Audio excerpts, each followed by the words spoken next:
Friends, welcome to Ayush YouTube channel. तो इस video में आप देखने वाले हैं सिलेक्टर क्या होता है। और सिलेक्टर के अंदर हमारे पास है क्लास सिलेक्टर, आईडी सिलेक्टर और ग्रुप सिलेक्टर।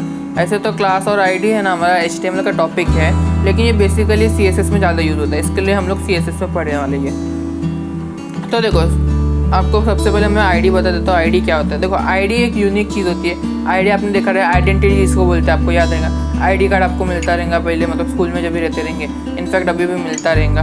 तो वो एक आईडी कार्ड है, मतलब कि एक यूनिक रहता है। ऐसा तो नहीं है कि वही same to same ID card किसी और के पास हो, ऐसा तो नहीं हो सकता ना। तो आईडी का मतलब तो आपको पता ही होगा, जो यूनिक रहता है। फॉर एग्जांपल, आप अगर ऑफिस में काम करते हो तो आपके पास एक आईडी कार्ड रहता है, वो यूनिक रहता है। उसके अंदर एक नंबर रहता है, वो भी यूनिक रहता है। तो क्या वो जो नंबर है वो बार बार रिपीट नहीं होगा, ऐसा कुछ होता है। तो आईडी का मतलब ये होता है कि उसकी आइडेंटिटी।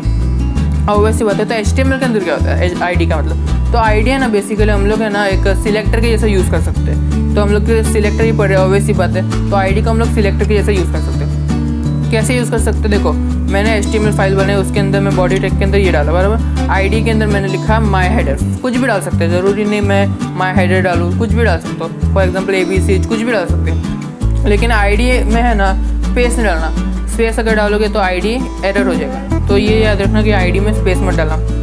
और CSS में मैं क्या लिखूँगा, मतलब स्टाइल टेक्स्ट के अंदर क्या लिखूँगा, या फिर अलग से जो फाइल बने उसके अंदर क्या लिखूँगा? मेरे को आईडी को सिलेक्ट करना है। सिलेक्टर को सिलेक्ट करने के लिए ना हम लोग हैश यूज़ कर सकते हैं। तो यहाँ पे देख सकते हो हैश यूज़ किया मैंने, मतलब कि आईडी को सिलेक्ट करने के लिए मैं हैश यूज़ करूँगा। और फिर जो भी मैंने नाम डाला, जैसे कि मैंने ये माई हेडर डाला हुआ, तो यहाँ पे भी मैं माई हेडर लिख दूँगा। तो मैंने सिलेक्ट कर लिया। और फिर जैसे हम लोग नॉर्मल CSS लिखते हैं, सिलेक्टर, प्रॉपर्टी वगैरह, तो वैसे हम लोग को लिखने का। तो अब आपको समझ में आएगा। मैं वापस सबको बता दूँ, आईडी एक यूनिक चीज़ होती है जो कि हम लोग HTML और CSS में अप्लाई करते हैं। हम लोग CSS को अप्लाई कर सकते हैं आईडी के थ्रू। लेकिन यहाँ पे फ़ायदा क्या होगा? फॉर एग्जांपल, मेरे पास ये H1 है, सपोज़ मेरे पास बहुत सारे H1 है, मेरे को उसमें से खाली एक ही H1 को कलर करना है। तो मैं वहाँ पे जाके डायरेक्ट कर सकता हूँ, या तो मैं उसके अंदर एक आईडी दे सकता हूँ। फॉर एग्जांपल, माई हेडर दे दूँगा।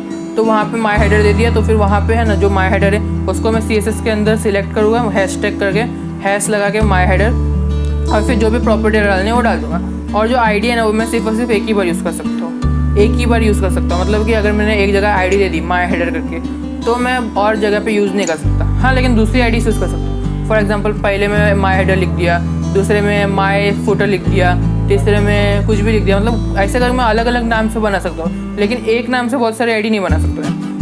मतलब कि फॉर एग्जांपल मेरे पास 5 H1 है, तो मैं 5 H1 में same to same ID use नहीं कर सकता।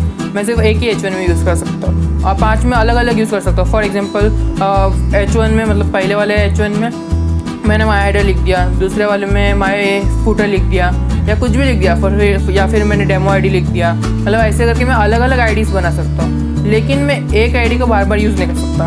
तो अब आपको समझ में आ रहेगा।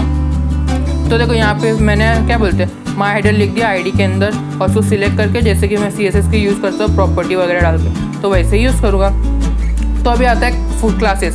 क्लासेस क्या होता है कि हम लोग जैसे आईडी करते हैं ना, सेम टू सेम वैसी ही चीज़ होती है। जैसे कि मैंने यहाँ पे क्लास लिखा, माई हेडर लिख दिया, लेकिन मेरे को यहाँ पे इसको सिलेक्ट करना है ना, तो मैं डॉट यूज़ करूँगा। जैसे कि आप यहाँ देख सकते हो डॉट माई हेडर लिखा हुआ है, तो मतलब कि मेरे को क्लासेस को सिलेक्ट करने के लिए डॉट हेडर लगेगा। हम लोग के आईडी के अंदर क्या था, हैश था, बराबर। और यहाँ पे हम लोग को डॉट डालने का, बस बाकी पूरा फंक्शन सेम है। लेकिन यहाँ पे एक डिफरेंस ये है कि मैं इसको मल्टीपल बार यूज़ कर सकता हूँ। जैसा कि यहाँ देख सकते हो मैंने 2 बार यूज़ किया।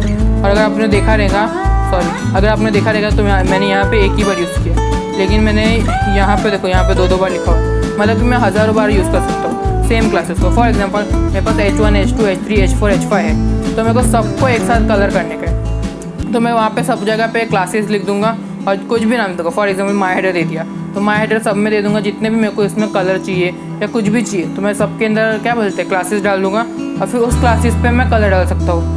तो आई होप आपको समझ में आ रहेगा। आई होप आपको समझ में आ रहेगा। तो इसके बाद हमारे पास आता है ग्रुप सिलेक्टर। ग्रुप सिलेक्टर क्या आता है? देखो, मैंने यहाँ पे एक मैंने यहाँ पे एक लिखा, एक टैग, फिर दूसरा, फिर तीसरा, कॉमा डाल के मैं बहुत सारे टैग यूज़ कर सकता हूँ। मतलब कि मैंने यहाँ पे सिलेक्टर तो लिया है, लेकिन यहाँ पे 3 सिलेक्टर लिया है, तो मैं कितने भी चाहे उतने सिलेक्टर ले सकता हूँ। फॉर एग्जांपल, मेरा एक डॉक्यूमेंट है, उसके अंदर 50 तरीके के टैग है। मैं 50 तरीके के टैग लिखना नहीं चाहता, मतलब कि सबके लिए अलग अलग करके नहीं करना चाहता। तो मैं एक काम कर सकता हूँ, सारे के सारे जितने भी मेरे को टैग के अंदर सेम टू सेम क्या बोलते हैं, कलर चाहिए या कुछ भी करना है, तो मैं सारे के सारे टैग लिख दूंगा, और फिर उसके आगे मैं जैसे CSS के प्रॉपर्टी वगैरह लगाते हैं वैसे लगा दूंगा, मतलब कि जितने भी है उसके अंदर सारे के सारे में अप्लाई हो जाएगा। तो अभी हम लोग प्रैक्टिकल भी करके देखते हैं। तो देखो मैंने है ना यहाँ पे एक बेसिक डॉक्यूमेंट बना के रखा है, जैसा कि आप यहाँ देख सकते हो। यहाँ पे मैंने स्टाइल टैग डाला हुआ है, H1, H2 और H3 और प्लस पैराग्राफ टैग, ये तीनों चीज़ डाली हुई है। तो हम लोग एक एक चीज़ करके देखेंगे। फॉर एग्जांपल सबसे पहले हमारे पास है ID, तो मैं ID लिख दूंगा यहाँ पे = कोटेशन में सब फॉर एग्जांपल A डाल देते हैं। मैं एग्जांपल के लिए बता रहा हूँ, A डाल देते हैं, तो कुछ भी डाल सकते हैं। फिर यहाँ पे सिलेक्ट कैसे करके आपको याद ही होगा, हैश डाल के और फिर A, और फिर हम लोग कर्ली ब्रेसेस के अंदर लिखेंगे जो भी हम लोग को डालने का। फॉर एग्जांपल मेरे को कलर डालने का, कलर कोलन और फिर रेड। मैं आपको यहाँ पे सेमीकोलन डालो ना डालो एक ही बात है। अगर मेरे को 2-3 चीज़ें यूज़ करनी है तो मैं सेमीकोलन डालूँ। तो जैसा कि आप यहाँ देख सकते हो मेरा रेड कलर आ गया। फॉर एग्जांपल अभी मैंने यहाँ पे हैश एक सिलेक्ट कर दिया। अभी हमारे पास फॉर एग्जांपल क्लासेस लेने का, तो यहाँ पे ना मैं ये ID को 2 बार नहीं लिख सकता। जैसे कि यहाँ पे ID करके फिर वापस से मैं यहाँ पे लिख दूँ A, तो मैं ऐसा नहीं कर सकता। लेकिन मैं यहाँ पे एक चीज़ कर सकता हूँ, A की जगह मैं B ले सकता हूँ। मतलब कि मैं 2-3 आइडिया बना सकता हूँ, बहुत सारी आइडिया बना सकता हूँ। एक पेज में 1000 तरीके के टैग में 1000 ID बना सकता हूँ, लेकिन एक पेज में सेम टू सेम ID को मैं रिपीट नहीं कर सकता। तो अब आपको समझ में आ रहेगा। फिर सपोज़ यहाँ पे अभी हम लोग क्लासेस ले लेते हैं। यहाँ पे क्लास बराबर, यहाँ पे क्लास आ गया। फिर मेरे को यहाँ पे क्लास मैंने B दिया बराबर, तो मैंने यहाँ पे डॉट डाल के मैं डालूँगा डॉट और फिर B। तो जैसा कि आप यहाँ देख सकते हो मैंने B डाल दिया है, तो यहाँ पे देख सकते हो रेड आ गया। तो यहाँ पे मैं यहाँ पे अगर क्लासेस को मैं चेंज करता हूँ, क्लास यहाँ पे A की जगह मैं यहाँ पे B डालता हूँ वापस से। तो जैसा कि आप यहाँ देख सकते हो मैंने दोनों में अप्लाई हो गया। लेकिन अगर मैं ID डालता तो ये अप्लाई तो हो जाता, लेकिन वो बैकएंड पे काम नहीं आता था। जो ID का मेन यूज़ रहता है वो बैकएंड पे रहता है, ऑब्वियस सी बात है, क्योंकि वो एक ही बार यूज़ होता है और ये फॉर्म में ज़्यादातर यूज़ होता है। तो आप इतना समझ में आया रहेगा कि क्लासेस को मैं बहुत सारे बार यूज़ कर सकता हूँ। अभी ये हम लोग ये हो गया। अभी हम लोग देखते हैं ग्रुप सिलेक्टर। क्लासेस में एक और एक चीज़ आती है, वो मैं आपको बाद में बताता हूँ लास्ट में। तो अभी मेरे को यहाँ पे ग्रुप सिलेक्टर बराबर, मैंने कलर डाला हुआ है यहाँ पे। तो यहाँ पे ग्रुप सिलेक्टर कैसे यूज़ करूँगा, मेरे को बहुत सारे क्या बोलते हैं एक साथ टैग यूज़ करने हैं। फॉर एग्जांपल मैंने H1 लिया बराबर, तो H1 में कलर आ गया। अभी मेरे को H2 में भी डालना है, तो मैं क्या करूँगा यहाँ पे ऐड आ गया। तो मैं क्या करूँगा यहाँ पे H1 आ गया, तो फिर मेरे को बहुत सारे एक साथ डालने, तो मैं H2 ले लूँगा, H2 और फिर H3 और फिर पैराग्राफ टैग भी, तो पैराग्राफ में भी ले लूँगा। तो देखो यहाँ पे सब में अप्लाई हो गया बराबर। अगर मैं बॉडी के अंदर डालता, यहाँ पे इसके जगह पे मैं बॉडी पे डालता, तो सब में एक साथ अप्लाई हो जाता था। लेकिन मेरे को ऐसा चाहिए कि पर्टिकुलर टैग, मतलब कुछ टैग के अंदर ही चाहिए, तो उसके लिए मैं यूज़ कर सकता हूँ।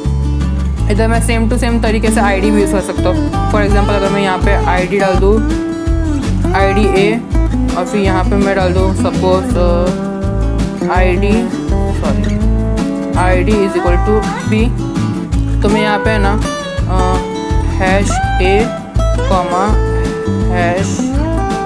#B, मैंने 2 ID सिलेक्ट किया। देखो दोनों में आएगा। ऐसे करके मैं क्लासेस में भी यूज़ कर सकता हूँ। तो इतना आपको समझ में आ रहेगा, ऑब्वियस सी बात है, इतना समझ में आ ही करेगा। तो अभी यहाँ पे एक और एक चीज़ आती है, जैसे कि अगर मैं यहाँ पे क्लासेस लिखा हूँ बराबर, तो यहाँ पे मैं सपोज यहाँ पे ID की जगह क्लासेस लिख देता हूँ। मैं क्लासेस बोल रहा हूँ, सॉरी ये क्लास है, तो मतलब वो समझ लेना। तो देखो यहाँ पे मैंने क्लास लिख दिया बराबर। तो यहाँ पे ना फॉर एग्जांपल मेरा यहाँ पे H1 टैग में बराबर, लेकिन मेरे को H1 टैग में नहीं पैराग्राफ टैग में चाहिए। तो मैं यहाँ पे क्लास लिखूँगा, क्लास = B, N लिख देते सपोज।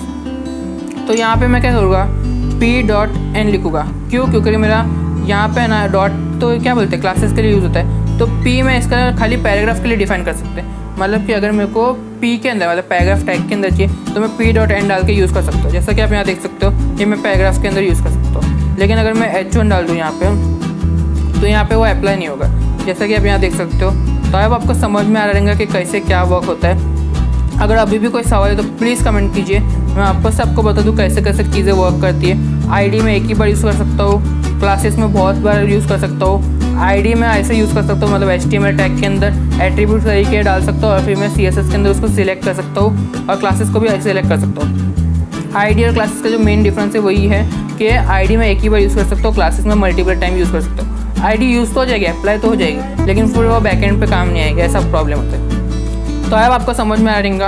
और फिर हम लोग ने क्लास के बारे में देखा, पैराग्राफ टैग के अंदर डालते हैं तो P. करके हम लोग N डाल सकते हैं, मतलब कि जो भी क्लास का नाम है वो डाल सकते हैं। तो ऐसे करके हम लोग पैराग्राफ टैग के अंदर भी यूज़ कर सकते हैं। और भी बहुत सारी चीज़ें हम लोग ने सीखी, जैसे ग्रुप सिलेक्टर। फॉर एग्जांपल मैंने यहाँ पे ऐसा किया था बराबर, जैसे कि मैंने वापस आपको बता दो ग्रुप सिलेक्टर कैसे यूज़ होता है। फॉर एग्जांपल मैंने H1.P मतलब मेरे को 2 में डालने के तो देखो H1 और P में आ गए। तो ऐसे करके आप बहुत सारी चीज़ें कर सकते हैं। एक एक चीज़ करके ट्राई करो कि मतलब इसके अंदर मैंने कलर डाला हुआ है तो फॉर एग्जांपल बैकग्राउंड कलर डालो और भी बहुत सारी चीज़ें वो सब डालो, तो आपको समझ में आएगा कि इससे क्या चीज़ वर्क करती है। तो अब आपको समझ में आ रहेगा। तो thanks for watching this video. कोई सवाल है तो कमेंट कीजिए, मुझे इंस्टाग्राम वगैरह पे फॉलो कर लेना।